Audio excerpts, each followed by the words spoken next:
and welcome to the Transcendence Talks live from SoulSearch TV. I'm so excited to be here today with Sarah Bressman Cosme and, of course, the amazing creator of the Transcendence Retreat, Suzanne Ross. Welcome, Sarah and Suzanne. Thank you so much. Thank you for having me.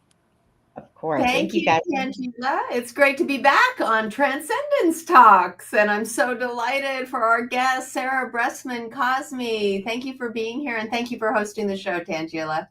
You're welcome. You're welcome. And Sarah, you are a renowned QHHT practitioner that has written numerous books about all of the incredible epochs and lives that you have explored from Avalon to Lemuria to Atlantis and beyond. And you, through your books, you allow us to really dive in and see and feel like what was it actually like during those times, and connect and reconnect to our own lives, our own past lives. So tell us a little bit more about, how you got into this work, and why do you think it's so important at this time that people are remembering and reconnecting with their other lives? Well, I basically got into this work just from having my own problems. I've had so many problems trying to seek, the answers to those problems. And it basically just led me down this path of like learning how to help myself. And then because I found it so enabling for me, I thought I want to help everyone else. So that's essentially how I got into this work. But what, what I do basically is, or what I really love about my job and about how I write my books is I really like the realness of the books. Like, these are the real memories of my clients under hypnosis. And I think the reason why people relate to the book so much is because I don't alter them. This is really what comes through, even if it's stuff that I don't really understand or even agree with. I feel it's my duty just to put it there as a reporter, so people can dissect it and see, what they believe. But basically, I take people to the deepest level of trance, and then I access their higher consciousness. And in that way, I can basically find out anything. And it's almost as if the higher consciousness and the information that comes through has its own consciousness, and it figures out when it wants to come through, or when the time is right for this information. And it's really, really exciting. I feel like the time that we're in is so exciting. I mean, we have access to so much information right now, and so many new abilities are starting to show up in people. And also, on the other hand, everyone has questions. I know I have my own questions, and so I try to find out the answers to those. And I think maybe this will be interesting to other people, and it seems like it is. So I just share everything I find out. You Wow. ask great questions, Sarah. I've listened on audio to your books and just been so entranced by what these people are revealing about Lemuria, Atlantis, Egypt, Thoth coming through. It's just so profound, but you ask great questions. You're always like, tell me more about and just, yeah, you get them to come out with the answers in these hypnotic trance states. It's just incredible. I mean, I feel like I'm witnessing the people just describe these memories in so much detail. I mean, and I've even found some of these people, they're real people.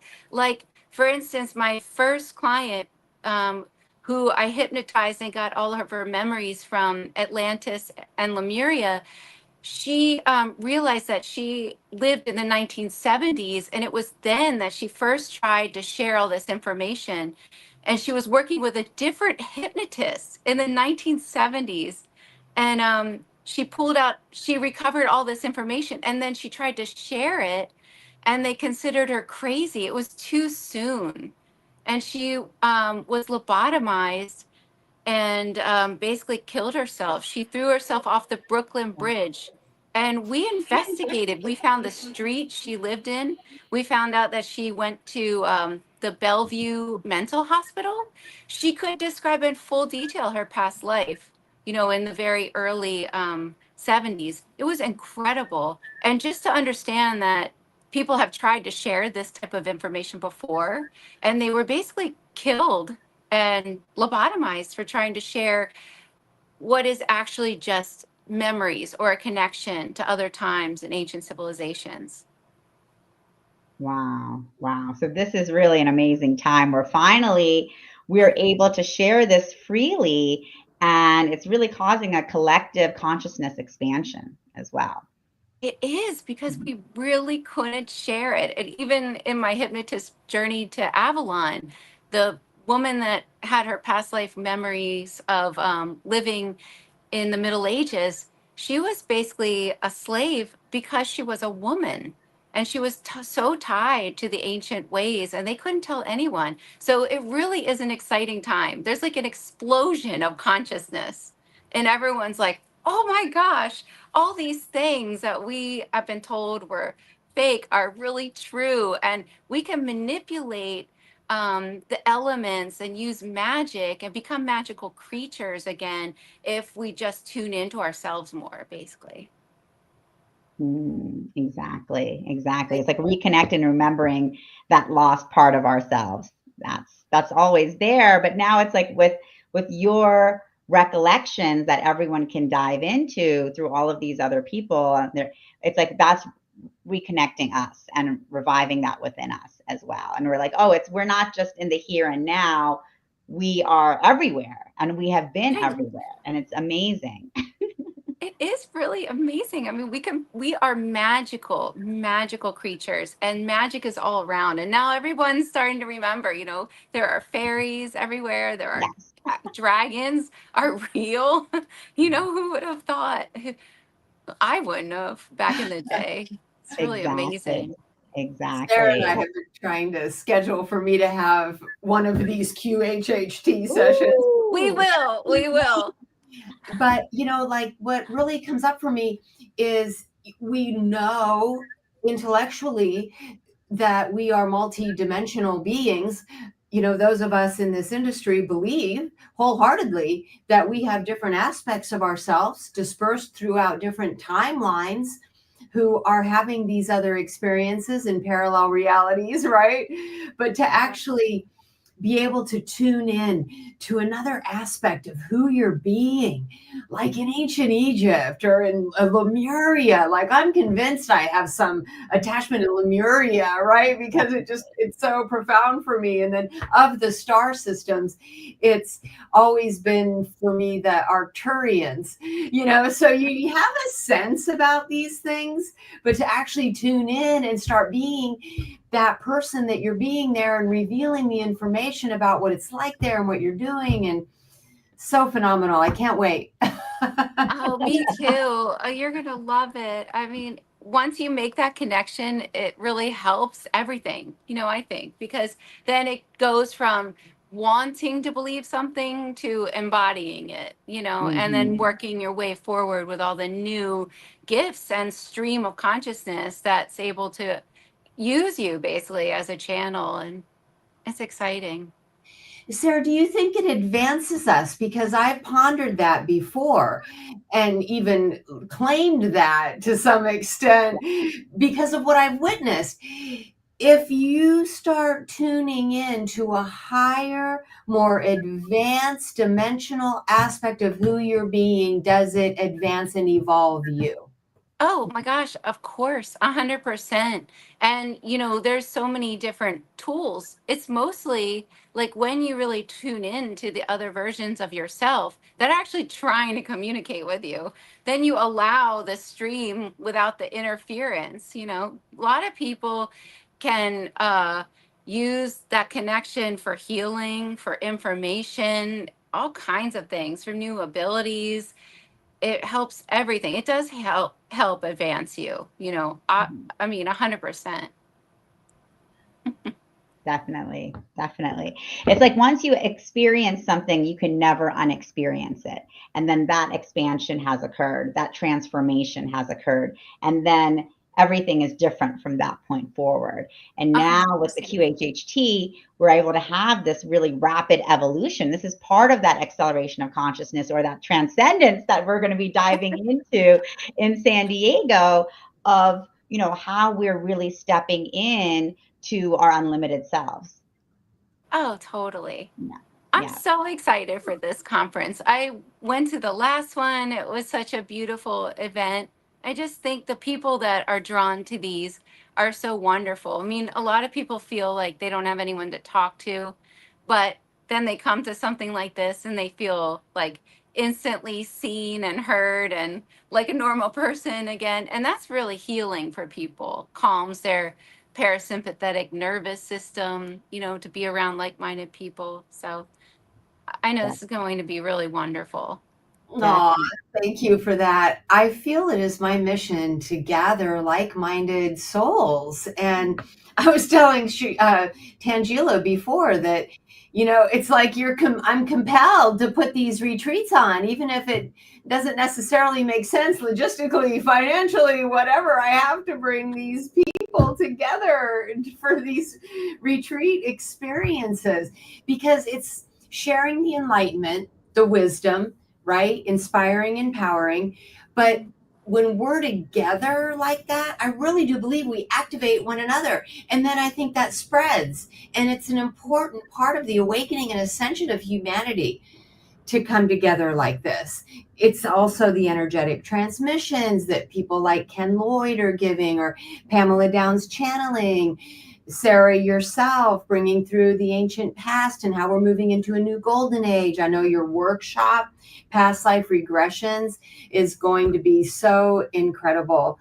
So I just am so happy that you're both excited about it. And I just hope that, many people come and experience it because it is truly transformational.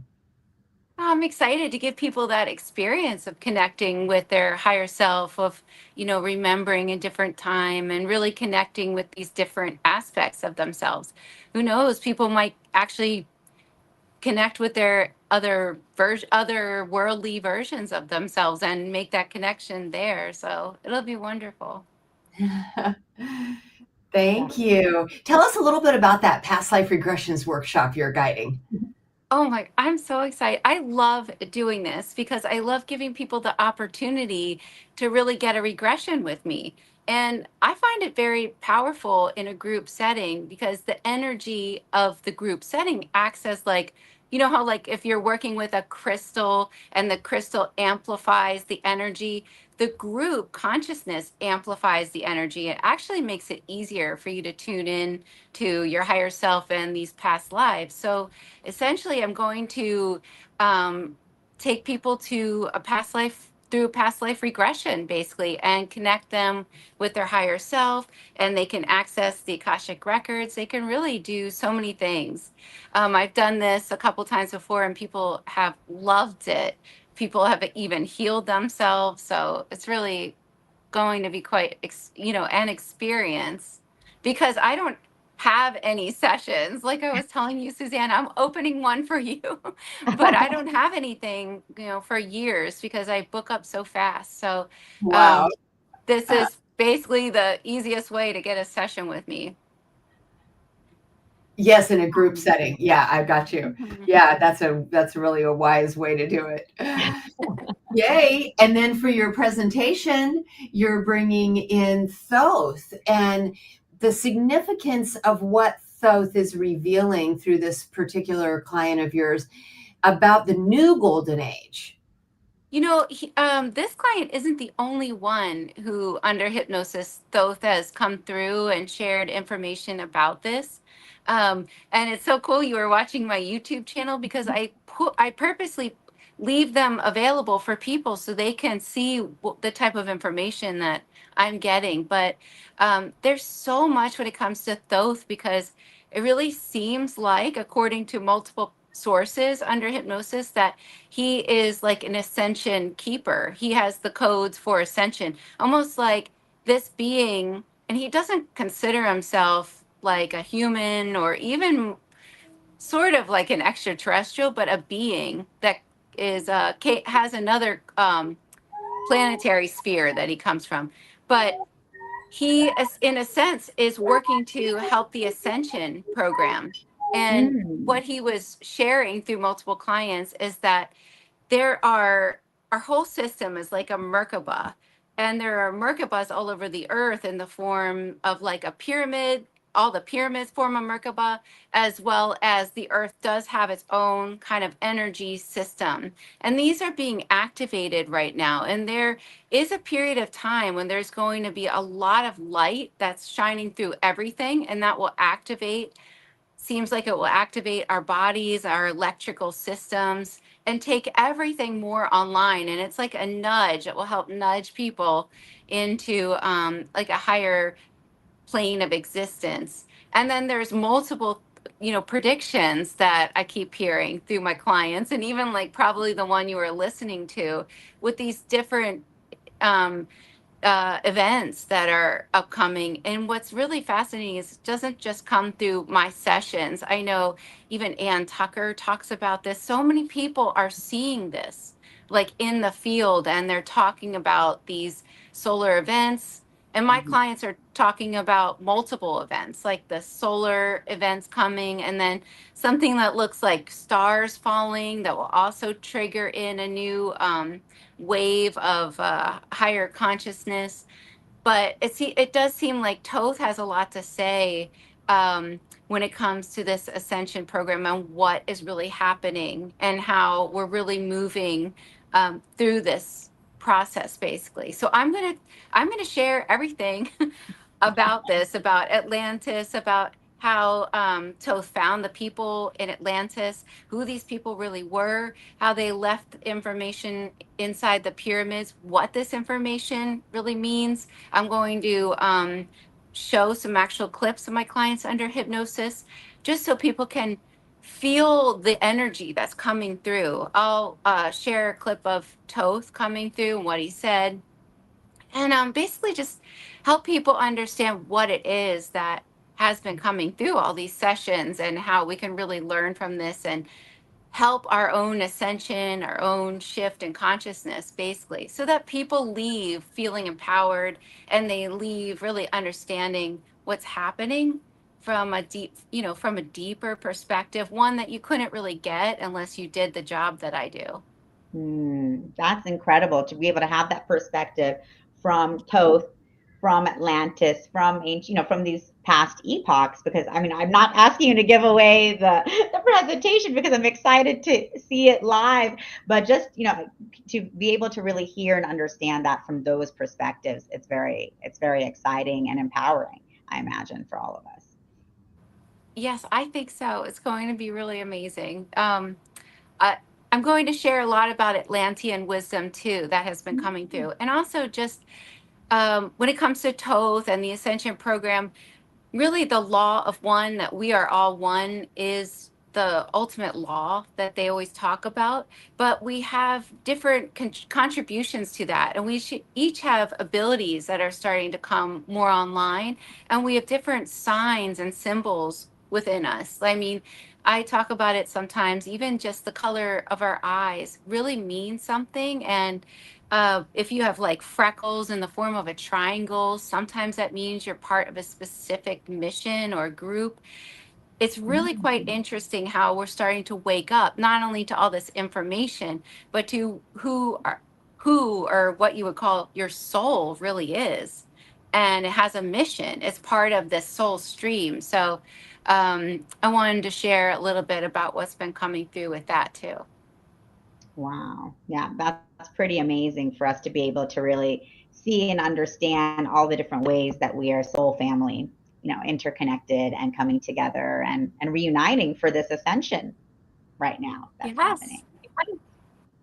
I love I'm that. excited about the solar flares carrying these light codes and activating the global ascension. So many people are saying that, and we know that information travels on light. And so, upgrading our consciousness through these solar transmissions is one way to advance and evolve us into the next higher level of dimensional awareness. Right. And so it's like, activate me, standing under the sun, download the codes. I do sun meditations. Like there's an ancient Hindu sun mantra that's so powerful. Om Ahum Vajra Guru Pidma Siddhi Hum. And they say if you say it 12 times, starting at 1 above the sun, and you go around to 12 like a zodiac wheel, that it's supposed to be really a powerful way to get the downloads of solar codes. So, yeah. Oh, I love that. And, you know, it's so great. Like people are starting to remember to use stuff like that. I love that practice. But even like in Atlantean times or all those ancient times, they always use the moon too. And there's Mm. something about going outside and putting your bare feet on the ground and having the moon. No, it doesn't matter what phase of moon, but having the moon hit your crown chakra and then dancing, this can like really even help balance your hormones, apparently, for Wow. a woman especially, because in all the ancient cultures they would do this and they would shake Mm. their hips, and that would not only help them release trauma through the soles of their feet and with the shaking of their hips, but it would connect them more deeply to that like divine feminine aspect, just using those natural free elements, really. I'm going to be doing that, Tangela. Me too. That's just what I was thinking, Suzanne. Are I you was like, outside tonight. doing the moon dance again, sweetie? Good. Exactly. I was like, I'll be out there on the ground with my feet and in the basking in the moon, dancing in the moon tonight. And I'm excited. So thank you for that. I mean, and Sarah, that's such an amazing example, right? Of this remembrance process that Yeah. we're going through individually and collectively, and how it can support us in our own personal transformations. Like for us women, reconnecting with our divine Yeah. feminine, with that ancient wisdom inside of us that are, and from the Lemurian age, all of that healing, powerful energy that we had, or connections to the star mothers, the Pleiades. So it's like just doing something like that. It's not just, but doing something like that can support us in that reawakening and that connection. It's So true. And, you know, there's certain groups that are still carrying all the ancient wisdom. Like, you know, the indigenous tribes, they still carry it. They understood how sacred this information is. And if you even look to their practices, you'll see a lot of the remnants of these ancient practices. Or even if you look in the South Pacific, they always have hip shaking dances. And there's a great reason for that. And then with the takeover of, you know, certain religions, they tried to stop that, but that really is making a comeback now, you know. yeah. And also I think for a lot of us, we worry that we're doing this wrong, like we're not going to ascend, or we're something, you know, if we're having a lot of issues or physical issues, that we're not going to ascend and that we're not like really living in a higher dimension. And it's actually the opposite, because the higher self is said through many, many clients, or all the time, that health issues and issues, we're lucky to have them because they are the key to Mm. our ascension. So the Mm. health issues allow for so much growth. And when you heal your health issue, you're further along in your ascension. So it's like, try not to judge yourself with what's happening, because what's really happening is your external reality is basically a reflection of your internal reality. Like I'm sure you've heard that before, but you're healing, you're constantly healing the internal reality. So sometimes a physical issue might pop up as a gift, they say, that fast track us to like really help us heal, because when you heal your body, you're healing your life also. Like you're changing Mm. things, changing patterns, learning to listen deeply to yourself, and you're stuck. You're like, oh my gosh, I have to do this, you know? So try not to judge yourself too bad. Now that makes perfect sense. And I love that you brought that up because, of course, the ascension process is not one of just like bells and whistles and just, forward movement, right? We got to go through the journey to get to the mastery and get Yes. to that love, that unconditional love for ourselves and for everyone else. So that the health issues, the personal issues, the chaos we may see in the world around us, all of that is a part of this, you know. It really is. And yeah, it's so true. Like, even, everybody has bad days, and it's so easy to be like, why did I have that bad day? Like, what am I doing wrong? And it's the opposite. It It's how is. to use it, how to use those bad days, how to learn. And I like the higher self said one time to write a journal, because I have a lot of clients that come that have physical issues. A lot of people Mhm. do, especially right now, because of this ascension process too. But to have a journal and every day write down, what did my body teach me today? I Mhm. love that idea. Like, Oh, I love that. what did my body teach me today? Because the body has its almost its own personality, and a lot of us have lost connection with our bodies. Like, we've lost the connection with our body so much that we forget that the body almost wants to have a different way of being taken care of, like a Mhm. soft way of being taken care of. The body always wants us to move it and to develop a new relationship with it where we really respect it and love it. And it's really interesting what's happening right now, or what comes through a lot of the time, because the body is a spirit guide. So we're inside our spirit, another spirit guide. And the body has a personality. So do all the organs. And it's really, really interesting how that works. But I think we disregard it so often. Yeah, the body's always talking. Everything is always talking to us, right? Everything, everything. Everything. Yeah. Everything. Sarah, you are amazing. And I'm so excited that you are going to be at the San Diego Transcendence Retreat, bringing through all of this high level information, but in such a grounded, relatable manner. And, and through the QHHT, you bring it through all of the stories that are coming through all of the people that have done sessions with you. So it's just amazing what we're going to hear about Toth and the Ascension at Atlantis. And of course, you're providing the opportunity for people to also workshop with you, and that's just going to be once in a lifetime experience for most people, I imagine. So for everyone watching, tuning in live or on the replay, we have the San Diego Transcendence Retreat, Bliss on the Bay, coming up September 27th and 28th. And of course, we have all these amazing speakers, including Sarah Bressman Cosme. She's going to be there. And of course, you can sign up right there on the link below. And Suzanne also has a wonderful coupon code, Bliss on the Bay, that you all can sign up with. And we look forward to seeing everyone in San Diego. It's going to be a really, transformational event for all of us who are coming together. We're going to do a moon dance on the Sunset Dinner Cruise. Yeah. Yay! That's I love awesome. that. On the water too. That's also very, part of our divine feminine. Oh my Perfect. God, we have a rooftop observatory deck. So we'll be there doing a sky watch and we'll do a moon dance under the moon. That'll be awesome. I Wow. love it. I love it. I'm excited. I'm getting ready. I'll start getting ready tonight. That's awesome. God bless you. And I love everyone. I hope that you come and join us in San Diego for our San Diego Transcendence Retreat. Wonderful. Thank you so much, Suzanne. Thank you, Sarah, for joining us today. We're looking forward to seeing all of you in San Diego in September. Bye, guys. Thanks. Bye, guys. Thank you.